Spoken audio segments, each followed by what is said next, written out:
My name is Victoria. I am the social worker here. What is your name? My name is Mrs. Z. Hi, Miss Z. How are you doing today?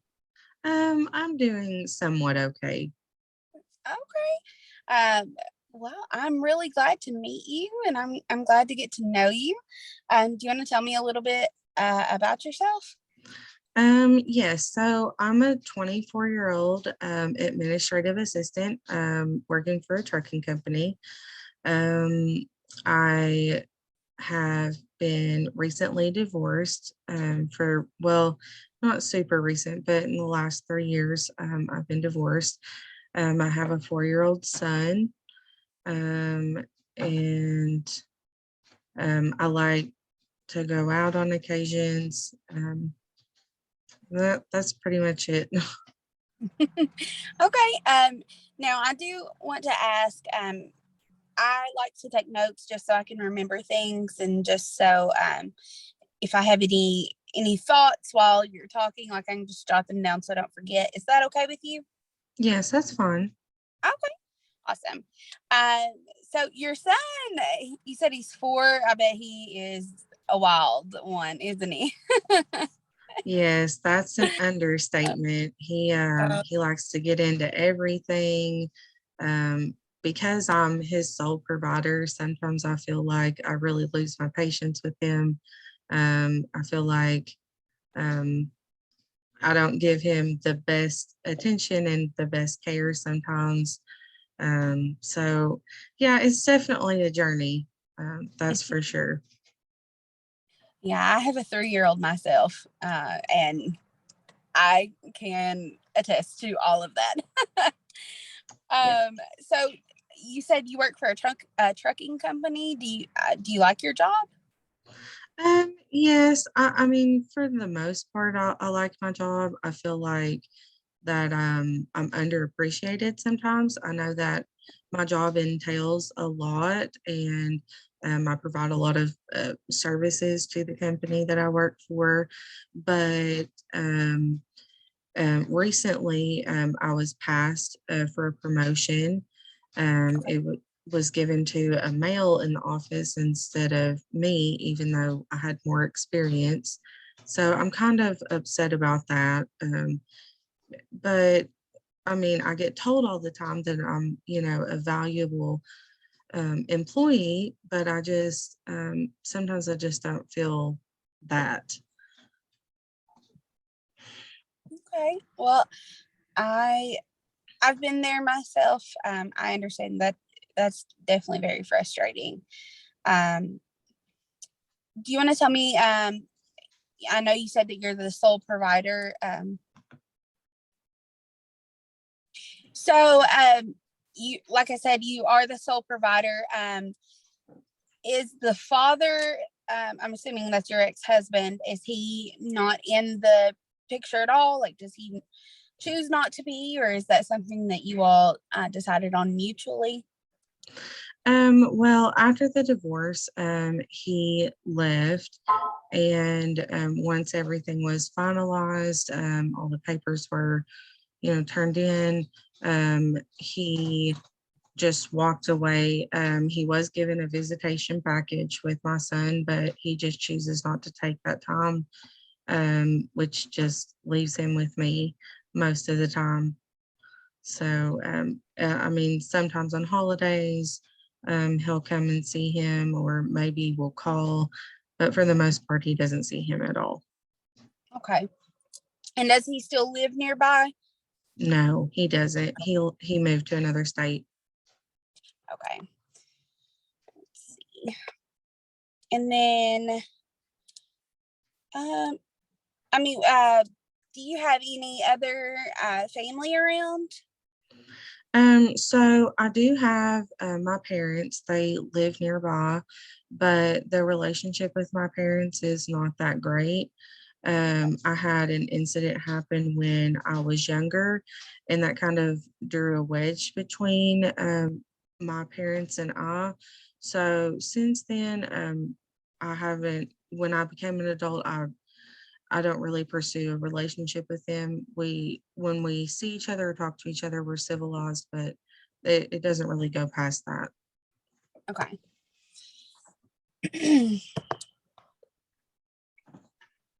Okay. Now, do you have like any hobbies or anything that you like to do?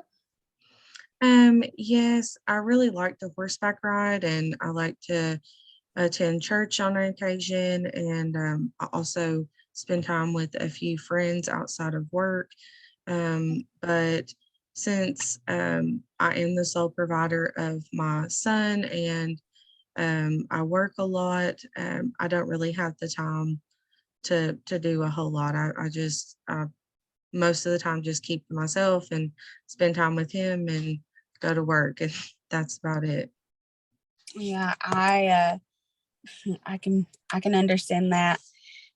Do you have childcare, or is your son in preschool, daycare, anything like that?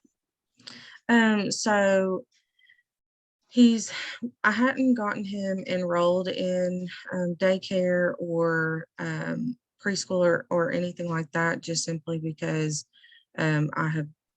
I've been kind of in a slump since of my divorce. I've been kind of in a depression. So he does my since the divorce, my neighbor, she does help me with him. Um, but um because she has her own life and her own schedule, there's a lot of times where she'll call me and ask a bunch of questions. Can my son do this? Can he have this to eat? And then on top of that, she will ask me to come and pick him up early in the middle of my shift, or, tell me that, just various reasons for to have to pick him up. But so it's made it a little bit difficult.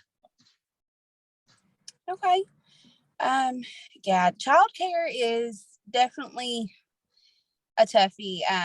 Especially if you don't have a lot of family around, or they're not maybe on the best terms, and then if you do get into a daycare, that can get into a lot of money. So I can Yes.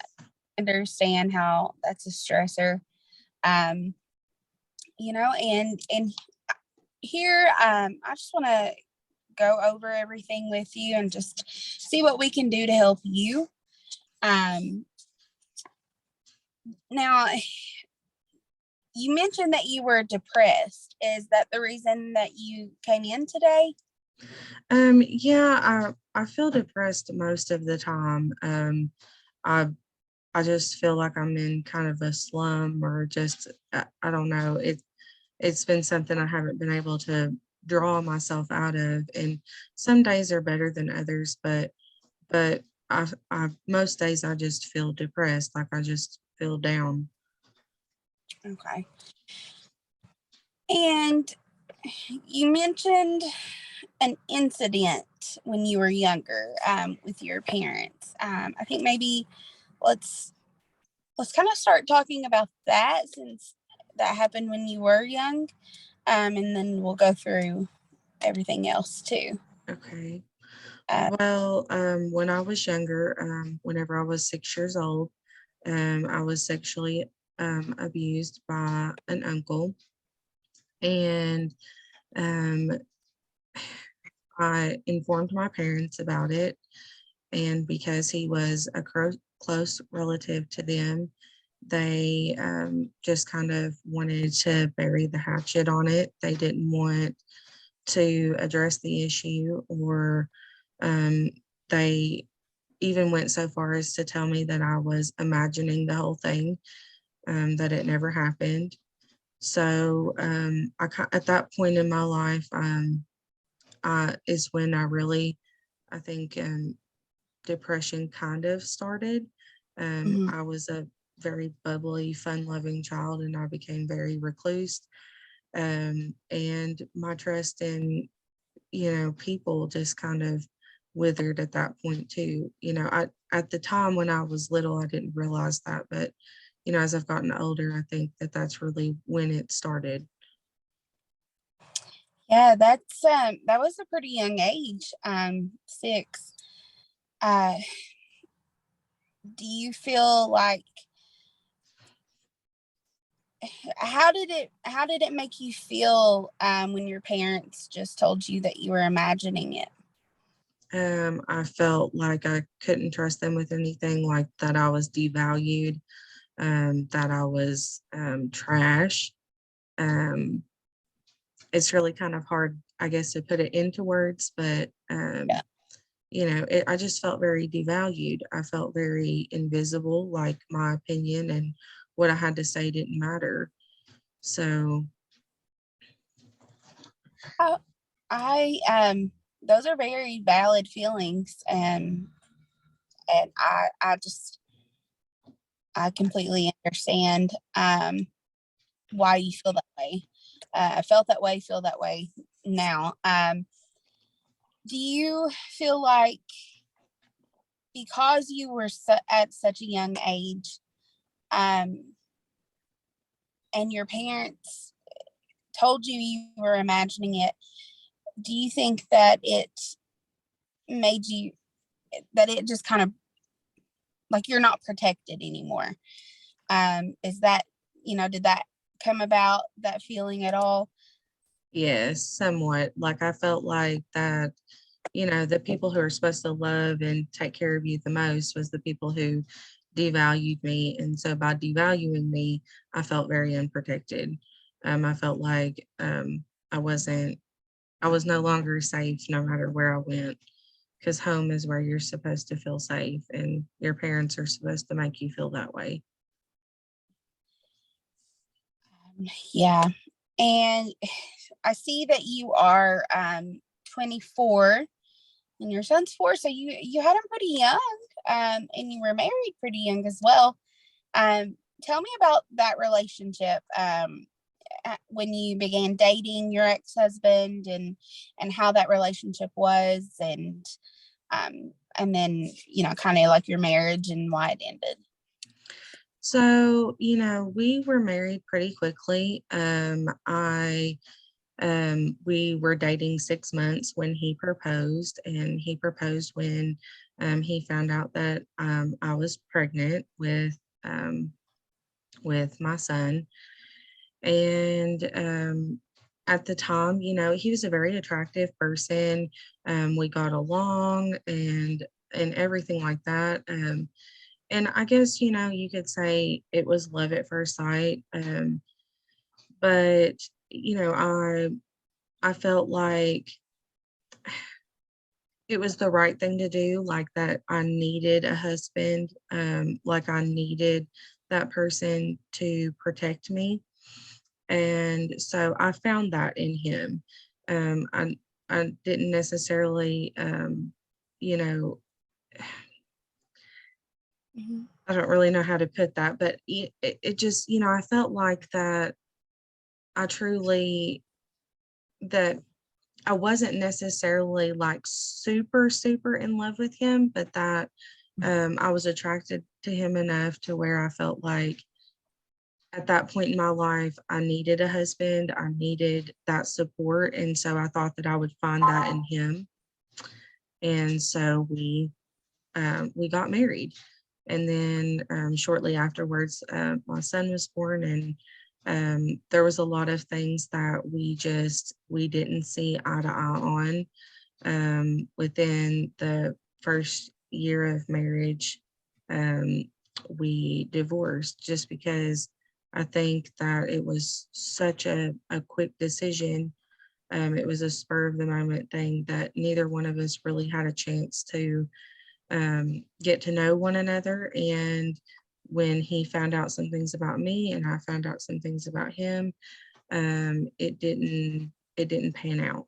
So um, then I was left with my son by myself. So Okay. Do you did you feel like you needed a husband for personal reasons, religious reasons, financial reasons? Why did you feel like you needed a husband? so it was kind of a combination of all of that. financially wise, he didn't contribute a whole lot financially. We both graduated with an associate's degree, so we didn't, have a large education to contribute, but we both had decent jobs. So he did contribute somewhat financially, but I felt like I needed him for my personal reasons, for emotional reasons, and for um, for religious reasons. I'm from South Central Kentucky, so religion is a huge part of this area. And they put a large emphasis on family and structure when attending church. And so I felt like that it was just the right thing to do. And then, too, like I said earlier, I thought that I found that protection and that love in him where I didn't feel it as a child. So, so I think that, like I said, for a number of reasons, I needed him, you Okay. know. Um, Now in the 3 years since you all have divorced, have you dated? No. Okay. Okay. Have you not dated because you don't want to, or what's the reason why you haven't dated? Um, for the most part, it's just because of my son. Like I don't want to introduce people into his life that I'm not really comfortable with. And then two, I'm a single mom. I don't have the time. I don't have the time to connect with people the way I would like to or go out. So I don't meet new people. I try to keep my personal and my professional life separate. So I make, a point not to date people at my place of business because my job is very important to me and I don't need to mess that up. So I just simply, I just don't date. Mhm. Okay. Well, I do see that we have a few minutes left, so just kind of want to go over a couple things. I do have one more question. Do you think? Well, I don't want to say do you think, but um, because you are a single mom and you say you're depressed, is not having a romantic relationship or and I don't mean in the physical way, but just having someone, having a partner, is that contributing to the depression? I think sometimes, yes. I just feel very lonely and I feel like that, it's just me. Like it's, obviously I have my son and, he's a wonderful little soul, but I do miss companionship. I do miss friendship. And, but, I do have a few friends outside of work, but like I said, I don't make the time to spend with them anymore because I feel like, you know, my son takes up the majority of my time. I want to invest in him and I don't invest in myself. Okay. Um, so I definitely want to follow up with you in about a week or so. But within this next week, I kind of want to, for lack of a better term, have homework for you and for me. For Okay. me, I want to gather some information on some childcare programs, maybe some childcare opportunities, things like that. That I know the community offers. I know preschool and Head Start both are low cost, if not free. And then maybe a few other programs as well. I would like to gather that information for you because I think that would, help relieve some of that stress. Because I That would know be wonderful. Yeah, I know personally, like if I had to stress about childcare like that, and am I going to have to leave work and go pick him up, Right. and it's not, I can see where that's a big stressor. So I want to gather that information for you, and then for your homework, I would like for you to maybe see if one of your friends can watch your son one night, or one evening, and you go out and you do something for you. It sounds like you have had a lot of things go on in your life, and you've Right. food things that you felt you were lacking. But I think, take some time for yourself, and let's start working there so we can build it up and go from there. Okay. That sounds good. So what kind of activities do you think that I should do you think I should go out with friends or just do something for myself? Um, I'm gonna leave that up to you. Whatever you feel like doing. You did say you were lonely. So if you can go out with friends, that would be great. But I do know that some people have different schedules. So if you can't, then pamper yourself. If you want to get your nails done, go get your nails done. If hair done, hair done. Gotcha. If you like to go to the movies by yourself, then take yourself out to eat and go watch a movie. That And just sounds good. I may see if I can get a girlfriend to watch him or, and I'll just go out on the town. yeah. And even if, like I said, even if your friends can't do it, you go ahead, you do it yourself, and just we'll start baby steps and go from there. And then maybe you can eventually, have time to get a group of friends together. That sounds good. Well, I will definitely work on that this week, and I look forward to hearing about the resources next week. Whenever I talk to you, what day would you like to talk next week, and the time?